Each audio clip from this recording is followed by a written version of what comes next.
초등학교 때 일이다. 아마 5학년 여름방학이었던 것으로 기억한다. 아버님 친구분 중에서 과천에서 비닐하우스 농사를 짓는 분이 계셨다. 그래서 여름방학 동안 아버지 친구분 집에서 지내기로 했다. 그 집에는 나보다 1살 많은 아들과 그리고 나랑 동갑내기인 딸이 있었다. 아버님 친구분의 집은 비닐하우스 안에 있었고 잠도 거기서 잤다. 그런데 낯선 환경이라 그럴까. 이상하게도 눈은 졸려서 뻑뻑해지고 막 땡기는데 잠이 들지 않았다. 아저씨네 식구들은 모두 잠이 들어 있었고 그렇게 계속 뜬 눈으로 얼마 정도 뒤척였을까. 갑자기 기분이 이상해졌고 무언가 바닥으로 나를 확 잡아 당기는 그런 기분이 들었다. 실제로 그랬다는 게 아니고 기분이 그랬다. 그리고 곧이어서 갑자기 쏟아지는 비.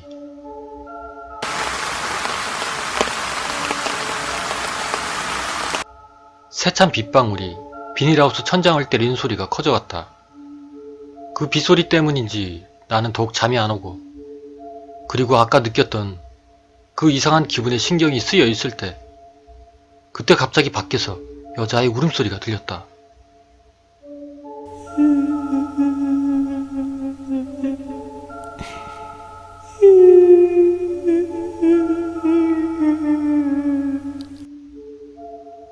정말 지금도 귀에서 들리는 기분이 들 정도로 그렇게 소름이 끼치는 울음소리였다.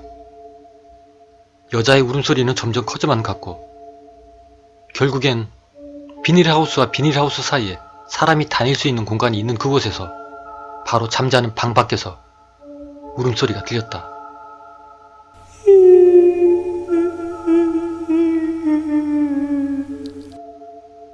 눈으로는 봤지만 소리는 처음 듣는지라 너무 무서웠다. 낯설고 이질감과 불쾌감 그리고 공포감들이 나를 덮쳤다. 그리고 그 울음소리를 나만 들은 게 아니라 울음소리가 커서 그런지 이내 아저씨네 식구들도 곧 잠에서 깨어났다. 그리고 아저씨께선 이게 무슨 소리냐며 일어나셨고 형과 동갑내기 여자애는 귀신이라며 울기 시작을 했다. 아저씨께선 바깥에 누구냐고 소리를 치셨지만 밖에선 울음소리만이 계속 들려왔다. 결국엔 아저씨께서 손전등을 들고 어떤 미친 여자인지 확인해 봐야겠다며 옷을 챙겨 입고 나가셨다. 그때 난 너무나 겁이 나 이불 속에 들어가 있었고 아저씨의 아들과 딸은 계속 울고 있었다. 아주머니께선 그런 우리들을 안심시키시려고 애를 쓴 걸로 지금도 기억이 난다. 아주머니께서 뭐라고 우리들을 안심시키셨지만 바깥에서 들리는 그 여자의 울음소리 때문에 잘 안 들렸다. 여자의 울음소리는 계속 들리는데 아저씨의 발자국 소리는 들리지 않았다. 바로 옆이라 소리가 들려야 할 텐데 그렇게 한참이 지난 후에야 여자의 울음소리가 그쳤고 빗발도 약해져 빗소리도 작게 들려왔다. 그리고 그때 아저씨께서 다급히 들어오셨다. 그리곤 마치 뭔가에 놀라신 것처럼 떨리는 목소리로 중얼거리셨다. 아무것도 없어. 아무도 없어. 아무도 없어. 대체 무슨 말일까? 난 이불 속에서 나와 아저씨를 보았다. 방은 어느새 불이 켜져 있었고 아저씨께선 비로 인하여 온몸이 다 젖어 계셨고 아저씨의 바지는 온통 진흙투성이었다. 그리고 그 후에 아저씨가 아주머니한테 하는 얘기를 들었다.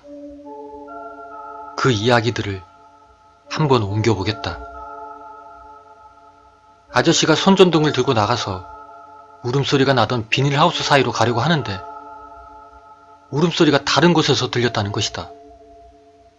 그래서 다시 그 울음소리가 들리는 곳으로 갔고 점점 소리가 나는 쪽으로 다가가니까 다시 다른 곳에서 울음소리가 났다는 것이다. 처음에는 아저씨가 잠에서 덜 깨서 그런가 그렇게 생각을 하셨다고 한다. 그래서 소리를 쳐서 누구냐고 불렀다고 한다. 그런데도 아무 대답 없이 계속 흐느끼는 여자의 울음소리. 아저씨께서는 성질이 나서 이번엔 소리 나는 쪽으로 손전등을 들고 뛰어가셨다고 한다. 하지만 다 왔다 싶으면 다시 울음소리가 엉뚱한 곳에서 들리는 것이었다고 한다.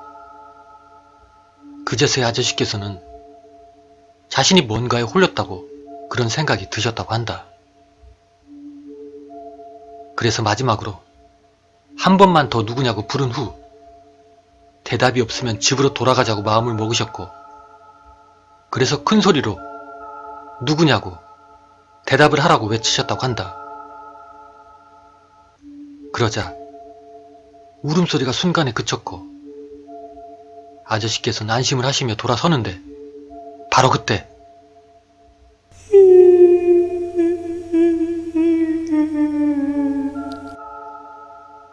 등 뒤에서 다시 여자의 울음소리가 들렸다는 것이다. 아저씨께서는 너무 놀라셔서 그 자리에 털썩 주저앉아 움직이질 못하셨다고 한다. 그리고 그런 상태로 한참 있다가 울음소리는 다시 사라졌고 아저씨께서는 정신을 차리셔서 급히 집으로 들어오신 거라고 한다. 사실 이야기는 아저씨가 이 이야기를 아주머니한테 바로 해준 것이 아니라 우리들이 다시 잠이 들었을 때 그때 아주머니에게 들려줬던 이야기다. 하지만 난 그때까지도 안 자고 있었다. 이불 속으로 들어가 자는 것처럼 하고 있었다. 그리고 시간이 흘러 어느새 두 분도 잠이 드셨고 그때까지 잠이 안 들었던 난 그렇게 이불 속에 한참 있으니 숨쉬는 게 갑갑해 뒤척이는 척하면서 이불을 걷어냈다. 그리고 무심결에 눈을 잠깐 떴는데 방 안에 웬 여자가 서 있었다. 그 여자는 벽 쪽에 바짝 달라붙어 아저씨의 가족들과 내 쪽을 바라보고 있었다. 머리 부분은 어둠 때문에 잘 안 보였지만 그 형체는 어느 정도 잘 보였다. 방 안에 불은 꺼져 있는 상태지만 무드등 비슷한 붉은색 빛의 작은 스탠드는 우는 아이들을 달랜다고 아주머니가 켜놓으셨기 때문에 어느 정도 빛이 방 안에 남아있는 상태였다. 그리고 곧 그 귀신은 천천히 움직이기 시작을 했고 다리는 움직이는데 부자연스러웠다. 마치 부러진 다리를 억지로 움직이는 듯한 삐걱거림이랄까. 그렇게 그 귀신은 천천히 움직이기 시작을 했고 그대로 우리들을 밟고 지나가는 것처럼 우리들의 위를 지나갔다. 그런데 그때 느껴지는 약간의 따가움과 그리고 뼈가 시리다고 해야 하나? 그런 느낌이 전해져 왔다. 그리고 그 귀신이 내 몸을 지나간다 싶을 때쯤 난 그것의 얼굴이 보고 싶어져 고개를 아주 약간 위로 순간적으로 들어 그것의 얼굴을 봤는데 그 귀신은 앞을 안 보고 뒤를 보고 있었다. 즉 다시 말해서 몸의 방향과는 다르게 뒤통수에 얼굴이 달린 격이었다. 내가 누워있는 채로 보이는 위치는 옆모습만이 보였다. 뒤통수로 여겨지는 부분에 코의 윤곽선이 보였으니까 말이다.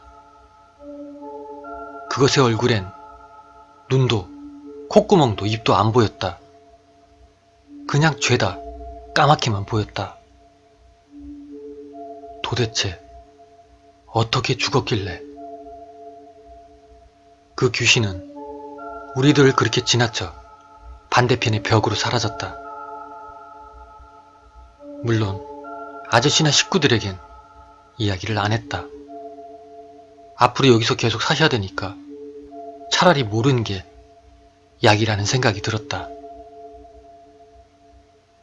지금까지 올렸던 글들은 4년 전쯤 다른 사이트에서 공포 게시판에 올렸던 글이고 실제 경험담입니다.